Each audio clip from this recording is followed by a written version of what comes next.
몇 년 전 주머니에 돈이 거의 없고 육지에서 특별히 흥미를 느낄 만한 일이 없던 나는 바다로 나가 더 넓은 세상을 둘러볼까 생각했다. 그것은 내 나름대로 우울한 기분을 덜쳐내는 방법이었다. 입가에 어두운 그림자가 들이우기 시작할 때마다, 내 영혼이 축축하고 우물한 11월이 될 때마다, 무의식적으로 죽음 앞에서 멈춰서거나 마주치는 모든 장례 행렬의 뒤를 따라가게 될 때마다, 그리고 특히 애 우울증이 극도로 심해질 때마다 강한 도덕적 의지를 동원하지 않으면 거리에서 충동적으로 사람들의 모자를 쳐서 날려버리고 싶어지는 기분이 들 때마다, 그때 나는 가능한 한 빨리 바다로 나가야 할 때라고 판단한다. 이것이 내가 총과 탄환을 대신하는 방법이다. 철학적인 태도로 카토케이토는 스스로 죽음을 선택했지만 나는 조용히 배를 탄다. 이것이 특별한 일은 아니다. 사람들이 이를 깨닫지 못할 뿐, 어느 정도의 차이는 있을지라도 대부분의 사람들은 언젠가 나와 비슷한 감정을 품고 바다를 동경하기 마련이다. 맨해튼이라는 섬 도시를 보라. 인도양의 섬들이 산호초에 둘러싸여 있듯이 이 도시는 부두에 의해 감싸여 있다. 마치 파도가 산호초를 감싸듯 상업이 이 도시를 둘러싸고 있다. 좌우 어디를 보아도 거리들은 바다로 이끈다. 도시의 최남단에는 배터리 공원이 있다. 그곳에서는 웅장한 방파제가 파도를 맞으며 씻겨나가고, 불과 몇 시간 전까지만 해도 육지에서는 느낄 수 없었던 바닷바람이 불어와 시원함을 더한다. 그곳에서 수많은 사람들이 바다를 바라보며 서 있는 모습을 보라. 몽환적인 안식일 오후, 도시를 한 바퀴 걸어보라. 코를리어스 훅에서 코엔티스 슬립을 지나 다시 화이트홀을 따라 북쪽으로 올라가 보라. 무엇이 보이는가? 마치 고요한 파수병처럼 수만 명의 사람들이 도시에 둘러서서 바다를 향한 몽상에 잠겨 있다. 어떤 이들은 부두의 말뚝에 기대서 있고, 어떤 이들은 부두 끝에 앉아 있으며, 어떤 이들은 중국에서 온 배의 갑판 위에서 바다를 내려다보고 있다. 또 어떤 이들은 돛대 꼭대기에 올라 바다를 한층 더 가까이 들여다보려 애쓴다. 그러나 이들은 모두 육지에서 살아가는 사람들이다. 평일에는 목조와 석고벽으로 둘러싸인 실내에 갇혀 있고, 갑판대에 묶여 있고, 벤치에 못 박혀 있고, 책상에 매여 있는 자들이다. 그런데 어찌하여 이곳에 나와 있는가? 초록빛 들판이 사라진 것인가? 왜 그들은 여기 있는가? 보라, 더 많은 군중이 몰려온다. 그들은 일직선으로 바다를 향해 걸어오고 있다. 마치 곧 물속으로 뛰어들 것만 같다. 이상하지 않은가? 그들은 당의 끝자락까지 가야만 만족하는 듯하다. 그들은 모두 내륙에서 온 사람들이다. 골목과 뒷길, 거리와 대로에서 북쪽, 동쪽, 남쪽, 서쪽에서 모여든다. 그리고 이곳에서 하나가 된다. 말해보라. 저 배들에 실린 닫힌 반의 바늘이 그들을 이곳으로 끌어당기는 것인가? 다시 한번 생각해보라. 당신이 시골에 있다고 가정하자. 어느 호수로 둘러싸인 높은 땅에 있다. 어떤 길을 택하든 열의 아홉은 계곡으로 내려가고 결국 개울가의 작은 웅덩이로 당신을 인도할 것이다.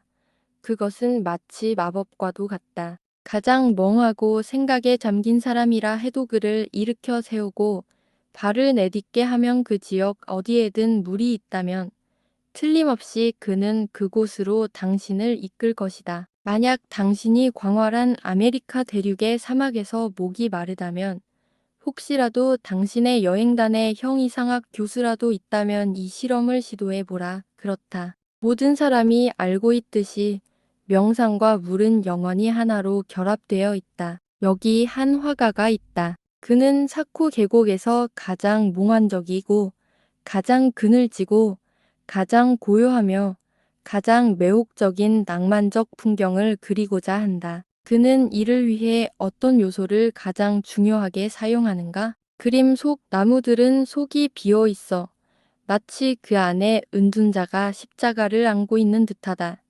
들판은 조용히 잠들어 있고 가축들도 평온하게 누워 있다. 저 멀리 오두막에서 으릿한 연기가 피어오른다. 깊은 숲속으로 미로 같은 길이 이어지며 저 멀리 산등성리의 푸른 능선을 감싼다. 그러나 이 모든 풍경이 마치 꿈속에 잠긴 듯해도, 저 소나무가 잎 대신 한숨을 내려놓고 있다 해도 이 모든 것은 무의미하다. 만약 양치기가 눈을 들지 않고 그 앞에 흐르는 마법 같은 시내를 바라보지 않는다면 6월의 대평원을 찾아가 보라. 수십 마일을 걸으며 호랑나 빛꽃이 무릎까지 차오르는 장관을 볼 수 있다. 하지만 한 가지 부족한 것이 있다면 무엇인가? 물 그곳에는 물 한 방울조차 없다. 만약 나이아가라 폭포가 단순한 모래 폭포였다면 당신은 1000마일을 여행해 그것을 보러 갔을 것인가? 테네시의 한 가난한 시인이 갑자기 은화 2줌을 손에 쥐었을 때 왜 그는 몹시도 필요했던 외투를 살지, 아니면 그 돈을 로거위 해변가지의 도보 여행에 투자할지 고민했을까? 왜 건강하고 혈기왕성한 소년들은 언젠가 바다로 나가고 싶다는 강렬한 욕망을 품을까? 왜 당신은 처음으로 배를 타고 여행하던 날 이제 육지가 보이지 않는다는 말을 들었을 때 신비로운 떨림을 느꼈는가? 왜 고대 페르시아인들은 바다를 신성시했으며 왜 그리스인들은 바다에 별도의 신을 부여하고 제우스의 친형제라 여겼는가? 이 모든 것이 아무 의미 없는 일일 리 없다. 그리고 이 모든 것보다 더 깊은 의미가 담긴 이야기가 있다. 나르키소스 아시서스의 이 이야기다. 그는 샘물 속에 비친 온화하면서도 자신을 괴롭히는 환영을 잡을 수 없었기에 결국 그 안으로 몸을 던져 익사했다. 그러나 그가 본 그 모습은 우리가 강과 바다에서 보는 것과 다르지 않다. 그것은 우리가 결코 붙잡을 수 없는 삶의 신기루와도 같은 형상이다. 그리고 이것이 모든 것의 열쇠다. 이제 내가 불안하고 간장되며 우울해질 때마다 바다로 나가는 습관이 있다고 말해도 그것이 곧 내가 승객으로서 배를 탄다는 뜻은 아니라는 점을 알아주길 바란다. 승객으로 가려면 돈주머니가 있어야 하는데 돈주머니란 그 안에 돈이 들어있지 않으면 그저 헝겊 조각에 불과하다. 게다가 승객들은 뱃멀미를 하고 서로 다투고 밤에도 잠을 못 자고 대부분 즐겁지 않은 시간을 보낸다. 그리하여 나는 절대 승객으로 가지 않는다. 또한 나는 약간 바닷사람 기질이 있긴 하지만 제독이나 선장이나 요리사로 배를 탄 적도 없다. 나는 그런 직책의 영광과 명예로움은 그것을 좋아하는 사람들에게 양보한다. 내 입장에서는 나는 모든 존경받는 노동과 시련, 고난을 혐오한다. 내 자신을 돌보는 것만으로도 벅찬데 배나 범선, 브리그선, 스쿠너선 같은 것들까지 신경 써야 한다면 도무지 감당할 수 없다. 그리고 요리사로 가는 것에 대해 솔직히 말하면 요리사는 배 위에서 일종의 장교 대우를 받으므로 나름대로의 영광이 있다고 인정한다. 하지만 나는 닭을 구워 요리하는 일에 별로 매력을 느껴본 적이 없다. 물론 한 번 제대로 구워지고 신중하게 버터를 바르고 적절하게 소금과 후추로 간이 맞춰진 닭 요리라면 나보다 더 경외심을 담아 그것을 칭송할 사람도 없을 것이다. 고대 이집트인들이 구운 따오기와 불에 구운 하마를 지나치게 좋아한 나머지 그 동물들의 미라를 피라미드라는 거대한 오븐 속에 보관해 놓은 것을 보면 인간이 음식에 대한 집착이 얼마나 깊은지 알 수 있다. 내가 바다로 나갈 때 그저 평범한 선원으로 간다. 배의 선수 부분, 가장 낮은 갑판에서부터 돛대의 꼭대기까지 올라간다. 사실 선원들은 나를 이리저리 부려먹고 마치 5월의 초원에서 뛰노는 메뚜기처럼 돛대 사이를 뛰어다니게 한다. 처음에는 이런 일이 매우 불쾌하다. 특히 당신이 뿌리 깊은 가문의 후손이라면 더욱 그렇다반 랜슬러 가문이나 랜돌프 가문 혹은 하디카누트 가문의 이원이라면 말이다. 그리고 더욱이 만약 배를 타기 전까지 시골 학교에서 엄격한 교사로 군림하며 키 큰 소년들조차 두려움에 떨게 만들었다면 그런 사람이 이제 손에 타르를 묻히고 허드렛 일을 해야 한다는 것은 큰 충격이 아닐 수 없다. 학교 선생에서 선원으로의 전환이란 견디기 쉽지 않은 변화다. 하지만 세네카와 스토아 철학자들의 강력한 가르침을 되새기면서 묵묵히 참아내는 법을 배울 뿐이다. 그리고 시간이 지나면 이런 불만도 차츰 사라지게 된다. 만약 한 늙은 바다 선장이 나에게 빗자루를 들고 갑판을 쓰라고 명령한다면, 그렇다면 아무리 늙은 선장들이 나를 부려먹고 아무리 나를 두드려 패고 마구 부려먹는다 해도 나는 이것이 자연의 이치임을 알기에 만족한다. 세상의 모든 사람이 어떤 식으로든 신체적으로든 정신적으로든 같은 대우를 받고 있지 않은가? 그러므로 세상의 모든 타격은 돌고 도는 법이니 모든 사람은 서로의 어깨를 두드려주며 그저 만족해야 하는 것이다. 그래서 나는 항상 선원으로서 바다로 나간다. 그들은 내 노고에 대한 대가를 지불해 주지만 승객들에게는 단 한 푼도 주지 않기 때문이다. 오히려 승객들은 스스로 돈을 내야 한다. 그리고 돈을 내는 것과 받는 것 사이에는 하늘과 땅만큼의 차이가 있다.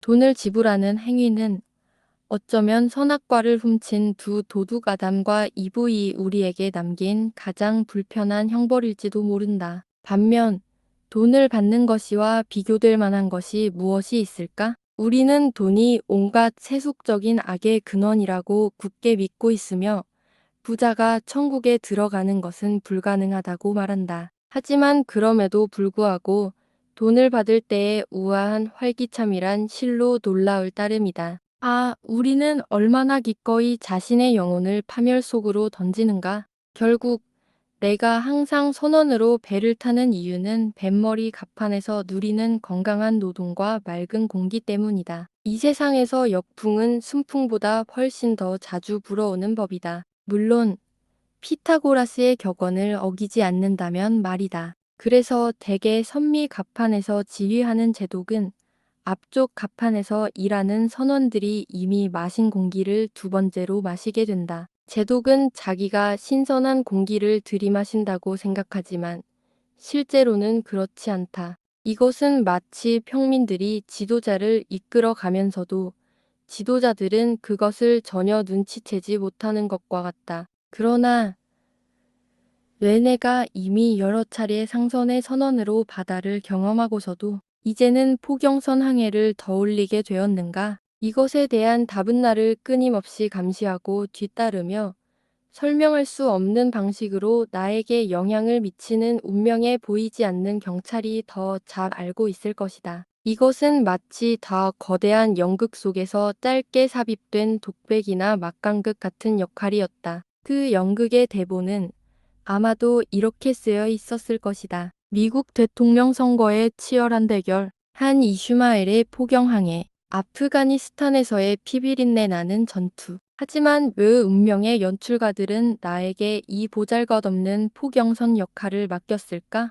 어떤 이들은 화려한 비극의 주인공이 되고 어떤 이들은 품위 있는 희극에서 편하게 연기하며 어떤 이들은 유쾌한 익살극에서 재미있는 역할을 맡았는데 왜 나는 이 초라한 배를 타게 되었을까? 나는 정확한 이유를 알지 못하지만 지금 돌이켜보면 운명은 교묘하게도 다양한 모습으로 나를 속이며 결국 내가 스스로 이 길을 선택했다고 착각하게 만들었다. 그리고 그 중심에는 거대한 고래라는 경이로운 존재가 있었다. 그 불길하고 신비로운 괴물은 내 호기심을 불러일으켰다. 그 거대한 몸을 꿈틀거리며 떠다니는 광활하고 먼 바다. 이름조차 붙일 수 없는 포경의 위험. 천가지의 기묘한 파타고니아의 광경과 소리들. 이 모든 것이 나를 끌어당겼다. 아마도 다른 사람들에게는 이러한 것들이 아무런 매력을 주지 못했을 수도 있다. 그러나 나에게는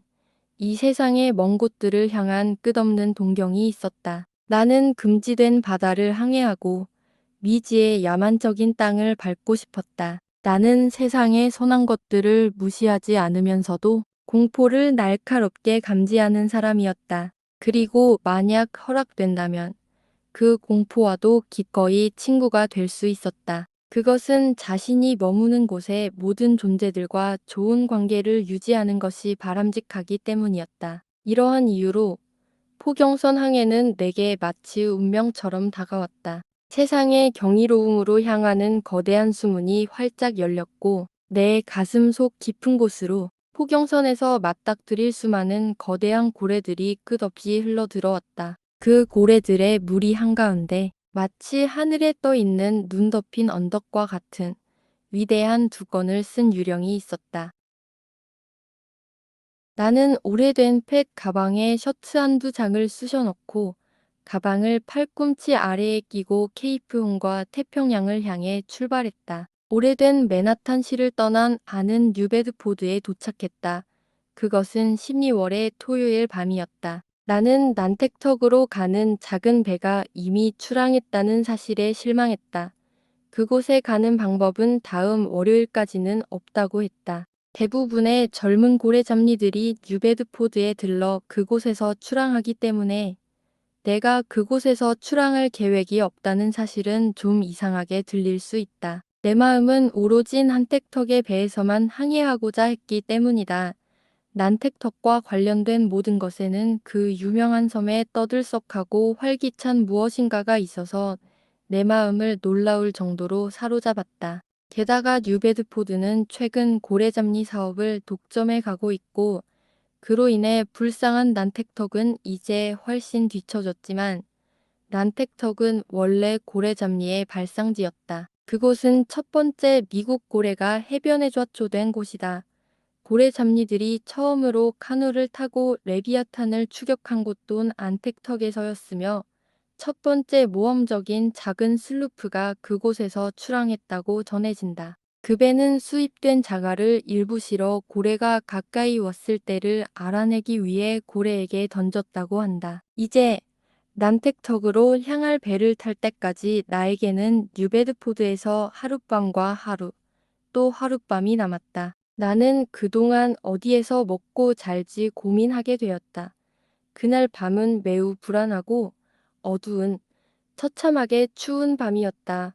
나는 그곳에서 아는 사람이 아무도 없었다. 걱정스러운 마음으로 주머니를 뒤져봤지만 겨우 몇 개의 동전만 나왔다. 그래, 이시에머이엘, 어디에 가든, 오늘 밤 어디에 자든 방값을 꼭 물어봐야 해. 너무 까다롭게 구는 건 안 된다. 나는 이리저리 걸으며 교차된 고래창이라는 간판을 지나쳤지만 그곳은 너무 비싸고 유쾌해 보였다. 조금 더 가면 검은 칼 물고기 여관의 붉은 창문에서 나온 따뜻한 빛이 눈과 얼음을 다 녹여버린 것처럼 보였다. 그 밖의 곳들은 얼어붙은 얼음이 10인치 두께로 딱딱하게 얼어붙어 있었다. 나는 그 딱딱한 도로에서 내 발이 돌출된 부분에 부딪혀서 몹시 피곤한 상태였다. 너무 즐거워 보인다고 생각하며 한 번 멈춰서서 창문 안에서 울리는 유리잔 소리를 들었다. 마침내 나는 말했다. 하지만 가자. 이시에머일. 문 앞에서 머뭇거리지 마라. 낡은 부츠로 묵을 수 있는 곳으로 가자. 그래서 나는 계속 걸어갔다. 본능적으로 나는 물가를 향해 가는 길을 따라갔다. 양옆에는 집이 아닌 검은 덩어리들이 쌓여 있고 여기저기 촛불이 하나씩 무덤 속에서 움직이는 촛불처럼 보였다. 그날 밤, 일주일의 마지막 날, 그 동네는 거의 텅 비어 있었다. 그러나 얼마 지나지 않아 아는 낮고 넓은 건물에서 연기가 나는 불빛을 보았다. 그 문은 초대하듯 열려 있었다. 마치 공공용으로 쓰는 곳처럼 보였다.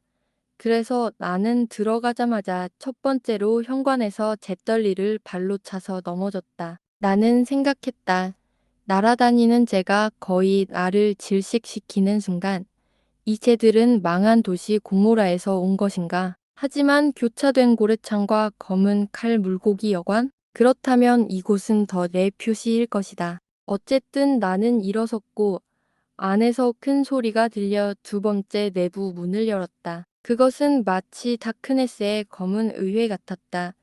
100개의 검은 얼굴들이 그들의 자리에 앉아 돌아보면 알을 쳐다봤고 그 너머로는 재앙의 천사가 강단에서 책을 두드리고 있었다. 그곳은 흑인 교회였고 설교자의 본문은 깊은 어둠과 그곳에서의 울음, 그리고 이를 가는 것에 관한 것이었다.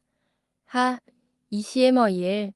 나는 중얼거리며 뒤로 물러섰다. 나는 계속 걸어가다가 마침내 부두 근처에서 희미한 불빛을 보았다. 그곳에서 쓸쓸한 삐걱거리는 소리가 들렸고 위를 보니 문 위로 흔들리는 간판이 있었고 그 위에는 흐릿하게 안개처럼 뿜어져 나오는 높고 직선적인 물보라 그림과 그 아래에 이렇게 적혀 있었다. 스파우터 여관, 피터 코핀, 스파우터? 그런 연결에서 다소 불길하게 느껴졌다. 나는 생각했다. 하지만 그 이름은 난택턱에서 흔한 이름이라더라. 이 피터라는 사람은 아만 안택턱에서 이주해 온 사람이겠지. 그 불빛이 너무 희미하고 그곳이 지금은 꽤 조용해 보였으며 큰 낡은 작은 나무집 자체도 마치 불타버린 지역의 폐허에서 이곳으로 실려온 듯 보였고 그 흔들리는 간판이 가난한 사람처럼 비걱거리는 소리를 내었으며 나는 그곳이 바로 값싼 숙소와 최고의 완두콩 커피를 제공하는 곳일 것 같다고 생각했다. 그곳은 기묘한 곳이었다. 끝이 있는 오래된 집. 한쪽은 마치 팔이 굽은 듯 기울어져 있었다.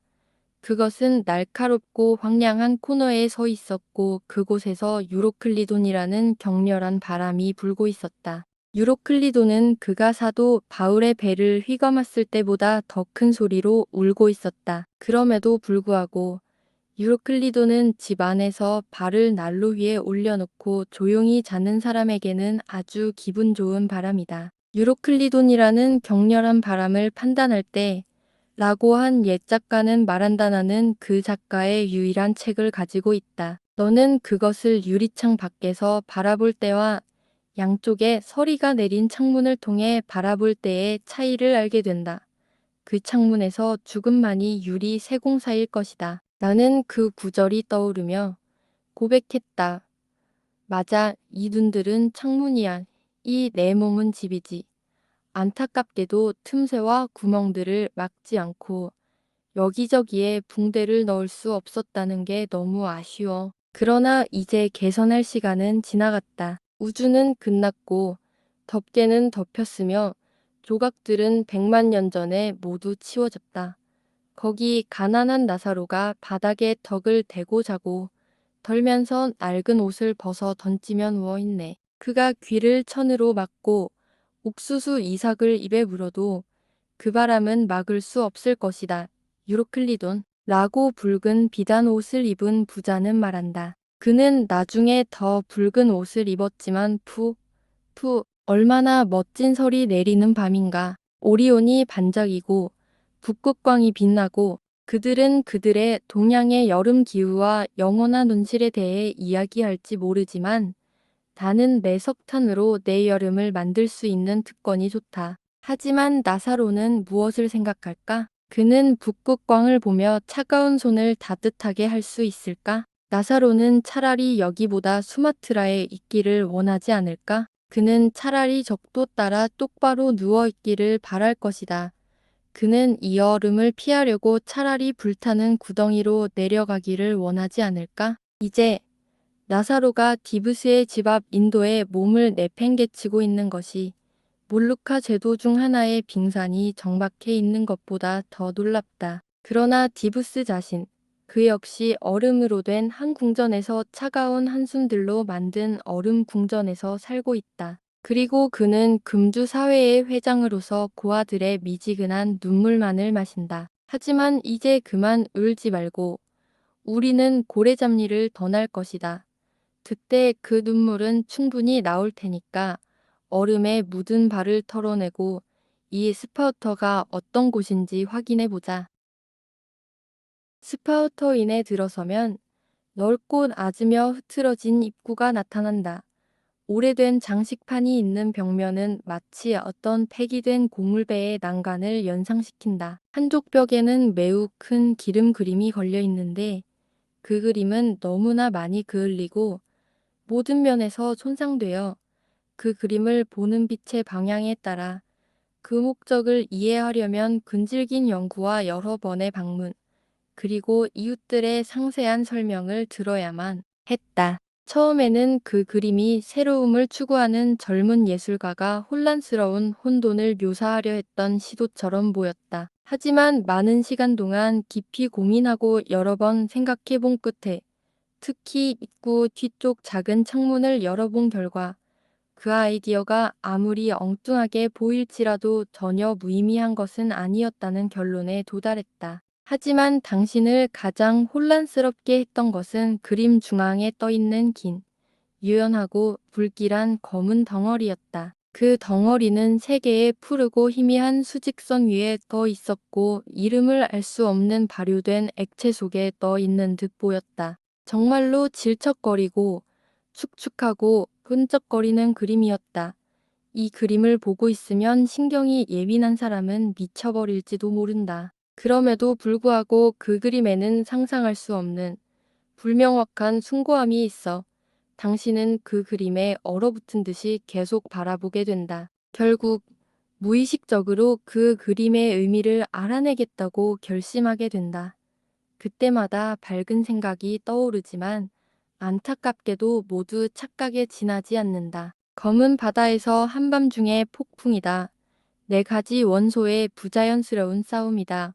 황폐한 황야이다. 북극 겨울 풍경이다. 시간의 얼어붙은 흐름이 깨지는 장면이다. 그러나 결국 모든 이러한 생각은 그림 가운데 있는 한 가지 불길한 것에 의해 사라진다. 그것을 알아내고 나면 나머지는 모두 명백해진다. 하지만 멈추자.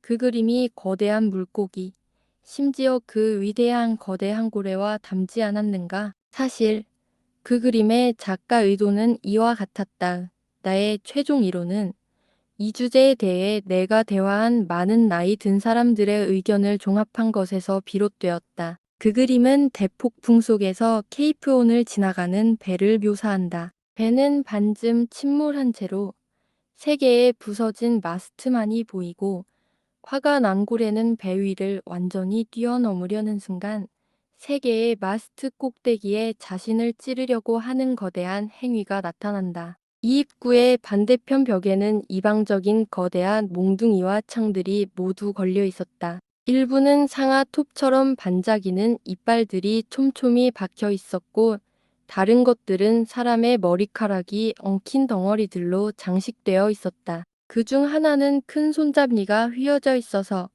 마치 길게 팔을 흔들며 풀을 베는 사람의 자국처럼 초승달 모양을 하고 있었다. 그것을 보고 몸서리쳐지며 어떤 괴물 같은 식민종이나 야만인이 그런 끔찍하고 잔인한 도구로 죽음을 거두었을까 궁금해했다. 이들 중 일부는 녹슨 오래된 고래잡니 창과 화푼이었으며 모두 부서지고 변형되어 있었다. 그중 일부는 전설적인 무기들이었다.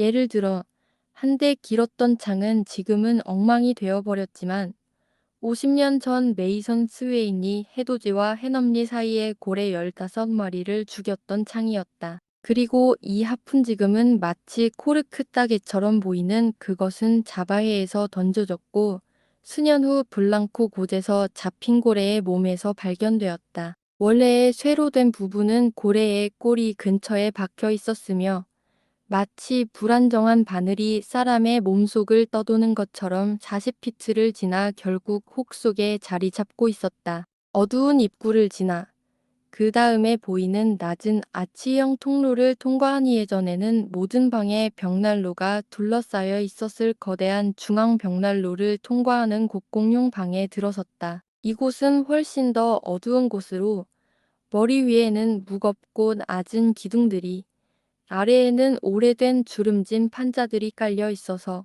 마치 오래된 배에 조타시를 걷는 듯한 기분이 들었다. 특히 이 구석에 정박된 낡은 방주가 그렇게 심하게 흔들리던 그 험한 밤에 더 그랬다. 한쪽에는 긴 낮고 선반처럼 생긴 테이블이 놓여 있었고 그 위에는 금이 간 유리 케이스들이 덮여 있었다. 그 안에는 먼지투성이의 희귀한 물건들이 들어 있었는데 그것들은 넓은 세계의 가장 외딴 구석에서 모아진 것이었다. 방의 끝부분에서 돌출된 어두운 공간반은 거친 고래의 머리를 흉내낸 것 같았다. 그것이 어떻든 그곳에는 고래의 턱뼈가 거대한 아치 모양으로 서 있었고 그 아래로 마치 마차가 지나갈 수 있을 만큼 넓었다. 그 안에는 낡은 술병, 병, 플라스크들이 진열된 헐거운 선반들이 있었다. 그리고 빠른 파멸이 닥쳐오는 그 순간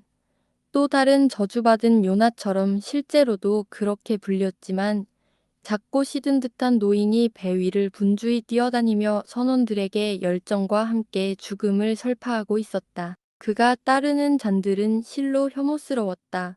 겉모습은 온전한 원통형이지만 안쪽은 교묘하게 아래로 좁아지도록 만들어져 있었다. 바닥은 부정직하게 기울어져 있었고 악의적으로 녹색을 띠는 둥근 유리 돌출부가 이를 감추고 있었다. 또한 마치 발길을 속이려는 듯 거친 평행선들이 유리 위에 깊게 새겨져 있었다. 그곳에 들어서자 여러 명의 젊은 선원들이 탁자에 둘러앉아 희미한 빛 아래 다양한 스크림 샌더 조각된 뼈 조각들을 살펴보고 있었다. 나는 주인에게 방을 하나 구하고 싶다고 말했더니 주인은 자리가 다 찼다고 답했다. 그런데 잠깐만.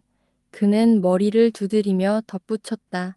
하프니의 이불을 함께 쓸 수는 있겠지? 네가 고래 잡리를 하러 가는 거라면 그런 거에 익숙해져야 할 거야. 나는 두 사람이 같은 침대에서 자는 것을 별로 좋아하지 않는다고 말했다. 만약 그렇게 해야 한다면 하프니가 누구인지에 따라 다를 것이며 만약 그 주인과 정말로 나를 위한 다른 방이 없고 하프니가 그다지 불쾌하지 않다면 그렇게 기꺼이 낯선 마을에서 더 이상 헤매기보다는 괜찮은 사람의 이불 반이라도 덮고 자겠다고 말했다. 그렇겠지. 알았어. 앉아. 저녁 먹을래? 저녁은 곧 준비될 거야. 나는 낡은 나무 벤치에 앉았다. 그 벤치는 마치 배터리의 벤치처럼 여기저기 새겨져 있었다. 한쪽 끝에서는 생각에 잠긴 선원이 여전히 그의 칼로 그곳을 꾸미고 있었다. 그는 풀도칠 담배를 조각하려고 했지만 나는 그가 별로 진척이 없는 것 같았다. 마침내 우리 4명 또는 5명이 인근 방에서 저녁을 먹으러 불려왔다. 그 방은 아이슬란드처럼 차가웠다. 불은 전혀 없었다. 주인은 그럴 여유가 없다고 했다.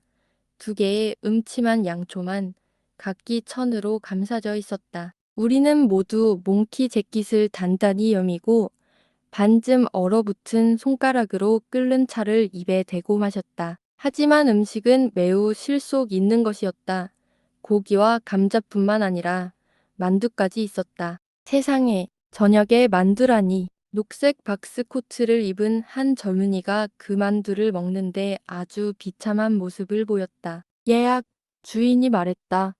너는 분명히 밤에 악몽을 꾸게 될 거야. 내가 속삭였다. 저게 하프니가 아닌가요? 아니야. 그가 약간 악마같이 웃으며 말했다. 하프니는 색이 좀 더 짙은 사람인데 그 사람은 만두 같은 건 안 먹어. 그는 스테이크만 먹고 그것도 아주 덜 익힌 걸 좋아하지. 그럴 리가. 내가 말했다. 그 하프니는 어디 있어요? 여기 있나요? 곧 올 거야. 주인이 답했다. 나는 그 어두운 피부의 하프니에 대해 의심을 하지 않을 수 없었다. 어쨌든 나는 만약 우리가 함께 자게 된다면 그는 내가 자리에 들기 전에 옷을 다 벗고 침대에 들어가야 한다는 결심을 했다. 저녁을 마친 후 우리는 다시 다방으로 돌아갔다. 나는 무엇을 할지 몰라서 그저 구경이나 하기로 결심했다. 그때 갑자기 외부에서 떠들썩한 소리가 들렸다. 일어선 주인이 말했다. 그랜퍼스호의 선원들이야. 오늘 아침에 해상에서 그 배가 보고됐다고 했지. 3년 항해를 마친 배이고 가득 찼다지. 자, 얘들아. 이제 우리는 피지 제도의 최신 소식을 들을 수 있겠구나. 해운부츠를 쉬는 발걸음 소리가 들리며 문이 열렸다. 그리고는 폭풍 같은 선원들이 들어왔다. 그들은 털이 덥수룩한 감시 코트를 입고 머리는 울긋불긋한 모자에 감싸여 있었으며 낡고 찢어진 옷에 수염은 얼음송이로 딱딱하게 굳어 있었다. 그들은 배에서 막 내려왔고 이 집이 처음으로 들어온 곳이었다. 그러니 그들이 고래의 입처럼 생긴 바로 향한 것은 당연했다. 주름이 많은 작은 요나가 거기서 일하고 있었고 그는 금세 그들에게 술을 한 잔씩 따라주었다. 한 선원은 심하게 감기 들었다고 불평했더니 요나는 그에게 진하고 끈적한 진과 당미를 섞은 약 같은 음료를 만들어 주었다. 그는 그것이 모든 감기와 기침을 완벽하게 치료하는 만능 약이라고 주장했다. 술은 금세 그들의 입을 들어갔고 바다에서 갓 내려온 자들의 경우처럼 이들은 가장 시끄럽게 뛰어다니기 시작했다. 그렇지만 나는 그 중 한 사람이 다른 사람들과는 달리 조용히 지켜보고 있다는 것을 깨달았다. 그는 자신의 술 취한 동료들의 기쁨을 망치고 싶지 않은 듯 했지만 전체적으로 그가 나머지 선원들만큼 더들지 않는 것이 눈에 띄었다. 이 사람이 나는 즉시 관심이 갔다. 운명적으로 내 선원이 될 사람이지만 이 이야기에서는 잠깐 나오는 동료일 뿐이므로 간단히 그의 모습을 묘사해 보겠다. 그는 키가 6피트에 달하고 어깨가 넓고 가슴은 마치 제방 같았다. 나는 사람에게서 이런 근육을 본 적이 거의 없었다. 그의 얼굴은 깊은 갈색과 타서 탄 모습이었고 그의 흰 치아는 그 대비로 눈부시게 빛났다. 그의 눈빛에서는 깊고 어두운 그늘이 드리워져 있었다. 그의 목소리는 즉시 그가 남부 출신임을 알렸고 그의 훌륭한 체격을 보니 그는 아마도 버지니아 알레그니안 능선에서 온 키 큰 사나이일 것 같았다. 그의 동료들의 즐거움이 최고조에 달했을 때 이 사람은 슬쩍 자리를 떠서 아무도 눈치채지 못했다. 그가 다시는 보이지 않게 되었고 나는 그가 내 바다 동료가 될 때까지 다시 만나지 못했다. 몇 분 후 그는 동료들에게서 사라졌고 그가 왜 그런지 알 수 없지만 그들은 그를 무척 좋아했기 때문에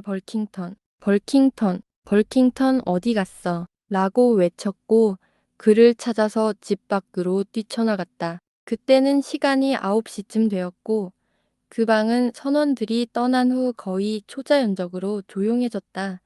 나는 그때 선원들이 들어오기 전에 생각났던 작은 계획에 대해 나 자신을 축하했다. 어떤 남자도 두 사람이 한 침대에서 자는 것을 선호하지 않는다. 나는 그 이유를 모르겠지만 사람들은 잠잘 때 사적인 공간을 갖기를 좋아한다. 그리고 낯선 여관, 낯선 도시에서 낯선 사람과 자야 한다면 그 사람이 하프니어라면 그때부터 그 불만은 기하급수적으로 늘어난다. 게다가 내가 왜 하프니어와 함께 한 침대에서 자야 하는지 전혀 이해할 수 없었다. 바다에서 선원들은 두 사람이 한 침대에서 자는 일은 없으니까 물론 모두 한 방에서 자긴 하지만 각자 자신만의 자리에서 자기 이불을 덮고 잔다. 하프니어에 대해 생각할수록 그와 함께 자는 생각이 점점 더 싫어졌다. 하푼잡이라는 직업 특성상 그의 침대 시트나 옷이 지저분할 거라는 건 어렵지 않게 예상할 수 있었다. 나는 온몸이 저려오기 시작했다. 게다가 시간이 늦어졌고 내 착한 하프니어는 이제 집에 가서 자야 할 시간이었다. 만약 그가 자정에 나를 찾아온다면 내가 그가 어떤 지저분한 곳에서 왔는지 어떻게 알겠는가? 여관 주인, 그 하프니어와는 자지 않겠습니다. 벤치에서 자겠습니다. 그렇다면 괜찮아. 하지만 침대보는 드릴 수 없고 여기 있는 나무는 정말 거칠어. 그는 나무를 만지며 그런데 기다려야 될 거야. 크림샌더, 그바의 목수용 대패가 있어. 잠깐만 기다려. 잘 다듬어서 편안하게 만들어 줄 테니. 이렇게 말하며 그는 대패를 가져와서 먼저 그의 실크 손수건으로 벤치를 닦은 후 대패질을 시작했다. 그가 미소를 지으며 대패질을 하자 나무 부스러기가 왼쪽과 오른쪽으로 날아갔다. 결국 대패날이 하나의 단단한 마디에 부딪히자 주인은 거의 손목을 삐끗할 뻔했다. 나는 그에게 제발 그만하라고 했다. 침대는 충분히 부드러워요. 아무리 대패질을 해도 소나무 판자가 오리털처럼 부드럽지 않다는 걸 알겠어요. 주인은 그 말에 웃으며 나무 부스러기를 모두 모은 후 그것을 방 한가운데 있는 난로에 던져넣고 자신의 일터로 돌아갔다. 나는 벤치의 크기를 재어보니 벤치는 한 발 정도 좁았고 방에 있는 다른 벤치는 대패질한 것보다 약 4인치 높았다. 나는 첫 번째 벤치를 벽 쪽에 길게 놓았고 벤치를 벽에 놓고 기대어 쉬려고 했지만 창문 틈으로 찬 바람이 들어와 불편했다. 게다가 문이 열릴 때 창문에서 들어오는 바람과 맞부딪혀 내 자리 근처에 작은 회오리 바람까지 생겼다. 그래서 이 계획은 실패였다. 저 하프니어를 망할 놈이라고 생각했었는데 잠깐 내가 그를 몰래 앞서 갈 수는 없을까? 그의 문을 안에서 잠그고 그의 침대에 뛰어들어 가장 큰 문을 두드려도 나를 깨울 수 없게 할 수 있지 않을까? 라는 생각이 떠올랐다. 나쁘지 않은 아이디어 같았다. 하지만 다시 생각해보니 그건 좋은 생각이 아니었다. 왜냐하면 아침이 되면 내가 방을 나서자마자 하프니어가 복도에 서서 알을 때리려고 할지도 모르기 때문이다. 하지만 다시 한번 주위를 둘러보면 다른 사람의 침대에서 자지 않으면 괜찮은 밤을 보낼 수 없다는 생각이 들었다. 그래서 나는 결국 이 하프니어에 대한 부당한 편견을 가지고 있을지도 모른다고 생각했다. 내가 잠깐 기다려보자. 그는 곧 들어올 테니 그때 한번 제대로 보고 아마 우리는 정말 좋은 침대 동반자가 될 수 있을지도 몰라. 누가 알겠어. 하지만 다른 여관 손님들은 하나, 둘, 셋씩 들어와서 잠자리에 들었지만 내 하프니어는 여전히 나타나지 않았다. 여관 주인, 내가 말했다.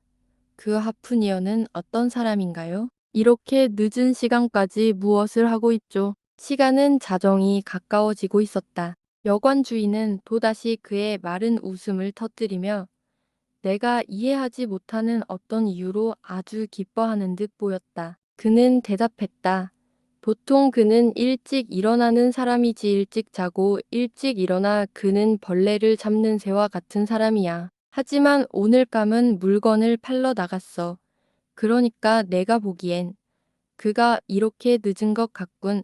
머리를 팔 수 없어서 그런가 봐. 머리를 팔 수 없다고요? 이게 무슨 황당한 이야기인가요? 나는 화가 나서 큰 소리로 말했다. 여관 주인, 당신이 말하는 그 하프니어가 이 귀한 토요일 밤, 아니 일요일 새벽에 이 마을에서 머리를 팔고 있다고요. 그게 바로 그 이야기지.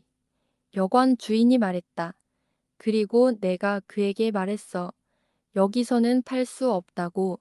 시장에 머리가 너무 많이 남았다고. 무슨 머리요? 나는 소리쳤다. 머리지. 당연히. 세상에 머리가 너무 많지 않나. 여관 주인. 내가 말하는 거 들어요. 나는 아주 차분하게 말했다. 당신이 내게 거짓말을 하고 있다는 걸 알겠어요. 나는 어리석지 않아요. 그럴지도 모르지. 여관 주인은 나무 막대기를 꺼내 이쑤시개를 깎으며 말했다. 하지만 내가 보기엔 그 하프니어가 당신이 그의 머리를 비방하는 걸 들으면 당신은 큰일 날 거야. 그의 머리를 부숴버리겠어요. 나는 다시 화가 나서 말했다. 이 이상한 이야기에 격분한 상태였다. 이미 부서졌어. 여관 주인이 대답했다. 부서졌다고요. 내가 물었다. 부서졌다는 게 무슨 말이에요? 물론 부서졌지. 그래서 그가 팔지 못하는 이유가 바로 그거야. 여관 주인. 내가 그에게 다가가며 말했다. 나는 지금 마치 눈보라 속의 헤클라 산처럼 차갑게 말하고 있어요. 여관 주인. 그만 이쑤시개를 깎으세요. 나는 당신의 여관에 와서 잠자리를 원했어요. 당신은 나에게 하프니어와 한 방을 사용해야 한다고 말했습니다. 그런데 아직 그 하프니어를 만나지 않았는데 당신은 그에 대해 나를 혼란스럽고 화나게 하는 이야기들을 계속하며 그와 자는 것이 매우 불편할 것 같은 기분을 들게 했습니다. 여관주인, 이제 나는 당신에게 묻겠습니다. 그 하프니어가 누구이고 어떤 사람인지 말해주세요. 그리고 그와 함께 자는 것이 전혀 문제가 없을지. 먼저, 머리 팔기 이야기는 취소해주세요. 만약 그것이 사실이라면 그 하프니어가 미쳤다는 좋은 증거가 됩니다.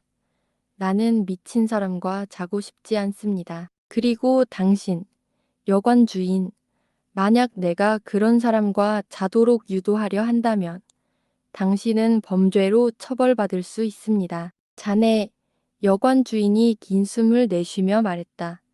그건 주말마다 조금씩 파헤치는 애한테는 꽤 긴 설교였지. 하지만 걱정 마. 걱정 마. 내가 말한 그 하프니어는 바로 남태평양에서 막 돌아온 참이야. 거기서 그는 많은 뉴질랜드에 발매된 머리들을 사왔거든. 알다시피 아주 귀한 것들이지. 그 중에 거의 다 팔았고 오늘 밤은 마지막 하나를 팔려고 하는 거야. 내일은 일요일이니까 사람들 교회 가는 길에 인간 머리를 팔면 안 되잖아. 지난 일요일에는 팔려고 했는데 내가 그가 4개의 머리를 줄에 걸고 문을 나서려는 걸 멈췄거든. 마치 양파 줄기처럼 말이지. 이 이야기는 그동안 설명되지 않았던 의문을 풀어주었고 여관 주인이 나를 속이려는 의도가 없었다는 것을 알게 되었다. 하지만 동시에 나는 토요일 밤을 새워가며 죽은 우상 숭배자들의 머리를 파는 그런 일을 하고 있는 하프니어가 과연 어떤 사람인지 도대체 어떻게 생각해야 할까? 여관 주인, 확실히 말해봐요. 그 하프니어는 위험한 사람이죠? 여관 주인이 대답했다. 그런데 이제 정말 늦었어. 자러 가야 할 시간이야. 아주 좋은 침대야. 내가 결혼할 때 그 침대에서 자곤 했지. 두 사람이 뒤척이며 자도 충분히 널찍해. 그 침대는 정말 큰 침대야. 우리가 그것을 쓰기 전에 살은 우리 아들 샘과 작은 조니를 발치에 눕히곤 했지. 그런데 어느 날 내가 꿈을 꾸며 뒤척였는데 그만 샘이 바닥에 떨어져서 팔을 다칠 뻔했어. 그 후로 살이 말했지. 그건 안 되겠다고. 자, 이제 가자. 나는 금방 너를 보여줄게. 그러면서 여관 주인은 촛불을 켜고 나에게 길을 안내하려 했다. 하지만 나는 망설였다. 시계를 보던 그가 갑자기 말했다. 이거, 일요일이야. 그 하프니어는 오늘 밤은 못 봐. 아마 어딘가에 정박했겠지. 그럼 가자. 제발 가자. 나는 잠시 생각을 한 뒤 그와 함께 계단을 올라갔고 나는 작은 방으로 안내되었다. 그 방은 굉장히 추웠고 정말로 거대한 침대가 있었다. 사실 그 침대는 하프니어들 4명인 아란이 자도 될 만큼 크다. 여기, 여관 주인이 말하며 촛불을 오래된 상자 위에 놓았다. 그 상자는 세면대와 중앙 테이블 역할을 겸하는 물건이었다. 자, 이제 편안히 쉬어. 좋은 밤 되길 바란다. 나는 침대를 살펴보다가 고개를 돌렸는데 그는 이미 사라졌다. 침대의 이불을 뒤집어 보니 그다지 우아하지는 않지만 나쁘지 않게 보였다. 나는 방을 둘러보았다. 침대와 중앙 테이블 외에 다른 가구는 보이지 않았고 단지 조잡한 선반과 4개의 벽, 그리고 불쾌한 그림이 그려진 종이 벽난로가 있었다. 방과 관련 없는 물건들 중에는 한쪽 구석에 묶여있는 해적의 해먹이 있었고 아마도 그의 옷이 담긴 큰 선원 가방도 있었다. 또한 벽난로 위 선반에는 이국적인 뼈 낚시 바늘들이 놓여 있었고 침대 머리맡에는 커다란 화분이 세워져 있었다. 하지만 이게 뭐지? 나는 그것을 들어서 빛에 비추어 보았다. 그것을 만지고 냄새를 맡고 여러 방법으로 그 정체를 알아보려 했다. 나는 그것을 다른 것에 비유할 수 없었는데 그저 커다란 문매트 같았다. 가장자리에 작은 방울들이 달려 있었는데 마치 인디언 모카신 주위에 붙은 염색된 호랑가시처럼 보였다. 가운데에는 구멍이나 틈이 있었고 이것은 남미의 판초에서 보이는 것과 비슷했다. 하지만 진지하게 생각해보니 어떤 진지한 하프니어가 문매트를 입고 그것을 가지고 기독교 마을의 거리를 돌아다닌다니 말이 될까? 나는 그것을 입어보기로 했고 그것은 비정상적으로 털이 많고 두껍고 약간은 축축한 것 같았는데 마치 이 신비로운 하프니어가 비 오는 날 그것을 입었던 것처럼 느껴졌다. 나는 그것을 입고 벽에 붙은 작은 거울 앞에 갔는데 내 눈앞에 펼쳐진 모습은 내가 상상한 것 이상이었다. 나는 그것을 벗어버렸고 급하게 벗다가 목이 아파졌다. 나는 침대 옆에 앉아서 그 머리파는 하프니어와 그 문매트에 대해 생각을 시작했다. 침대 옆에서 한참 생각을 하다가 나는 일어나서 원숭이 재킷을 벗고 방 한가운데서 계속 생각했다. 그런 다음 코트를 벗고 셔츠 소매를 걷어 올린 채 조금 더 생각했다. 그러나 점점 더 추워지는 것을 느끼고 여관 주인이 그 하프니어가 오늘 밤 집에 돌아오지 않을 것이라고 말한 것을 기억하면서 나는 더 이상 지체하지 않고 바지와 부츠를 벗고 촛불을 끄고 침대에 누워 이불을 덮고 하늘에 기도하며 잠자리에 들었다. 금 매트리스가 옥수수 속이나 깨진 도자기로 채워져 있었는지 알 수는 없지만 나는 계속 뒤척였고 한참 동안 잠을 이루지 못했다. 마침내 나는 졸음에 빠졌고 거의 꿈나라로 떠날 즈음 복도에서 들려오는 무거운 발소리를 듣고 문 아래로 들어오는 불빛을 보았다. 하느님, 살려주세요. 나는 생각했다. 저건 그 하푼이여. 그 끔찍한 머리 파는 놈이겠지. 나는 그대로 가만히 누워서 아무 말도 하지 않기로 결심했다. 한 손에 촛불을 들고 다른 손에는 근 뉴질랜드 머리를 들고 낯선 사람이 방에 들어왔다. 그는 침대 쪽을 전혀 보지 않고 촛불을 방 한구석에 놓은 후 전에 말했던 그 큰 가방에 매듭을 풀기 시작했다. 나는 그의 얼굴을 보고 싶었지만 그는 가방을 여는 동안 얼굴을 잠시 동안 피한 채 일을 계속했다. 가방을 열고 나서야 그는 돌아섰다. 세상에, 무슨 일이야? 그런 얼굴. 그것은 어두운 보라색과 노란색이 섞인 색이었고 여기저기 크고 검은색의 네모난 점들이 붙어 있었다. 그래, 내가 생각한 대로야. 그와 함께 자는 건 정말 끔찍하다. 저 점들은 싸움에서 심하게 다쳐 의사에게 가서 붙인 밴드일 거야. 그런데 그 순간 그는 얼굴을 빛 쪽으로 돌려서 그 점들이 사실 상처에 붙인 밴드가 아니란 것을 분명히 알 수 있었다. 그건 어떤 종류의 얼룩 같았다. 처음에는 이것을 어떻게 해석해야 할지 몰랐지만 곧 그 진실에 대한 실마리가 떠올랐다. 나는 한때 백인이 원주민들에 의해 문신을 당했다는 이야기를 들었던 기억이 났다. 나는 이 하프니어가 먼 여행 중에 비슷한 경험을 했을 거라고 결론지었다. 그리고 생각했다. 결국 그건 그의 외모일 뿐이지.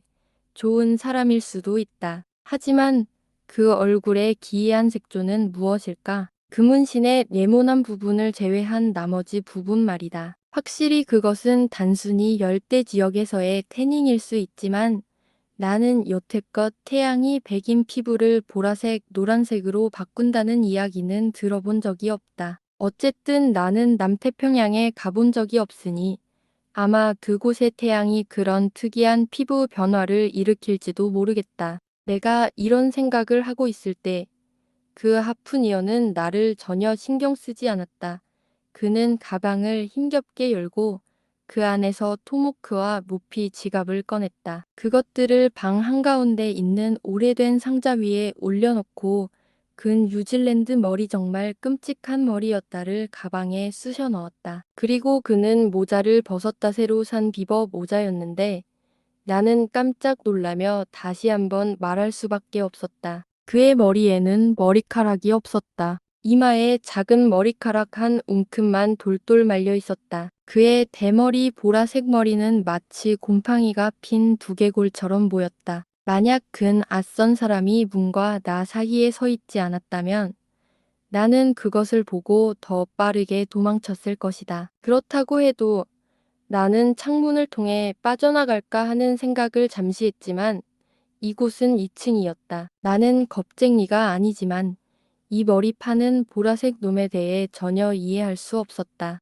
무지함은 두려움의 어머니라더니 근 낯선 사람에 대해 완전히 당황하고 혼란스러워하면서 나는 그를 마치 악마가 내 방에 한밤중에 침입한 것처럼 두려워하게 되었다. 사실 그 하프니어가 나를 놀라게 할 때마다 나는 그에게 말을 걸 용기가 없었다. 그 사이에 그는 계속 옷을 벗고 있었고 그의 가슴과 팔아 드러냈다. 그가 드러낸 부분들은 얼굴과 마찬가지로 체크 무늬에 네모난 점들이 가득했다. 그의 등도 마찬가지로 어두운 네모들로 덮여 있었다. 그는 마치 30년 전쟁에 참여했던 것 같았고 그 싸움에서 겨우 벗어난 상태로 밴드에 쌓인 셔츠를 입은 것 같았다. 더 놀라운 것은 그의 다리까지도 마치 다크 그린색의 개구리들이 젊은 야자수 줄기를 기어오르는 것처럼 점들이 가득했다. 이제 분명해졌다. 그는 어떤 끔찍한 야만인일 것이며 남태평양의 WHREMN 배에서 함께 배를 타고 이 기독교 국가에 도착한 것이다. 나는 그것을 생각하며 떨었다. 머리 파는 사람일 수도 있다. 아마 그의 형제들의 머리일지도 모른다. 그는 내 머리를 보고 싶어 할지도 몰라. 하늘이여. 저 토모크를 봐라. 그러나 떨 시간이 없었다. 이제 그 야만인은 내가 전혀 이해할 수 없었던 일을 시작했다. 그는 그가 전에 의자에 걸어두었던 무거운 그레고 또는 네볼 또는 드레드노트 주머니를 뒤지더니 끝내 등이 굽은 이상한 작은 조각상을 꺼냈다. 색깔은 마치 3일 된 콩고 아기처럼 검고 변형된 모습이었다. 나는 그 보존된 머리를 기억하며 처음에는 이 검은 조각상이 실제로 비슷한 방식으로 보존된 아기일지도 모른다고 생각했다. 그러나 그것이 전혀 유연하지 않고 윤이 나는 에보니처럼 반짝이는 것을 보고 그것은 나무로 만든 우상일 것이라고 결론지었다. 그리고 그 야만인은 그 우상을 빈 벽난로로 가져가서 종이로 장식된 벽난로에 장식을 떼고 이 작은 굽은 조각상을 벽난로 앞에 있는 철제 받침대 사이에 세웠다. 벽난로의 벽과 벽돌들은 매우 그을려 있어서 나는 이 벽난로가 그 콩고 우상을 위한 아주 적합한 작은 성소나 예배당처럼 보였다. 나는 그 우상에 집중하며 긴장하며 지켜보았다. 처음에 그는 그레고 주머니에서 작은 조각들이 듬성듬성한 칩을 두 손 가득 꺼내어 우상 앞에 놓았다. 그 후 빵 한 조각을 그 위에 놓고 램프 불꽃을 사용하여 조각들을 불태웠다. 잠시 후 그는 급하게 불 속에서 손을 잡아 빼는 동작을 반복했고 손가락을 심하게 데인 것 같았다. 결국 그는 빵을 꺼냈고 그것의 열과 재를 조금 불어낸 후 작은 흑인 우상에게 그 빵을 정중하게 건넸다. 하지만 그 작은 악마는 그런 마른 음식은 전혀 좋아하지 않는 것 같았고 입도 움직이지 않았다. 이 기이한 행동은 더욱 기괴한 소리와 함께 진행되었고 그는 찬송가처럼 들리는 찬송을 하거나 또는 다른 이교적인 노래를 부르면서 얼굴을 불안정하게 비틀었다. 마침내 불을 끄고 그는 그 우상을 다시 손에 들고 그레고 주머니 속으로 던져 넣었다. 마치 새총을 잡은 사냥꾼이 죽은 꿩을 넣듯이. 이 모든 이상한 행동들이 내 불편함을 더했으며 이제 그가 거의 그의 일을 끝내고 내가 누워있는 침대에 들어갈 준비를 하는 듯 보였기 때문에 나는 이제 이 마법에서 벗어날 때가 된다고 생각했다. 불이 꺼지기 전에 말이다. 하지만 내가 무엇을 말할지 고민한 그 시간은 치명적인 시간이었다. 테이블에서 토모크를 집어들고 잠시 그것의 머리를 살펴본 후 그가 그것을 불빛에 비추며 손잡이를 입에 물고 담배 연기를 크게 내뿜었다. 그 다음 순간 불이 꺼졌고 이 야만인 토모크를 이빨 사이에 물고 나와 함께 침대에 뛰어들었다. 나는 소리를 질렀다. 이제 더 이상 참을 수 없었다.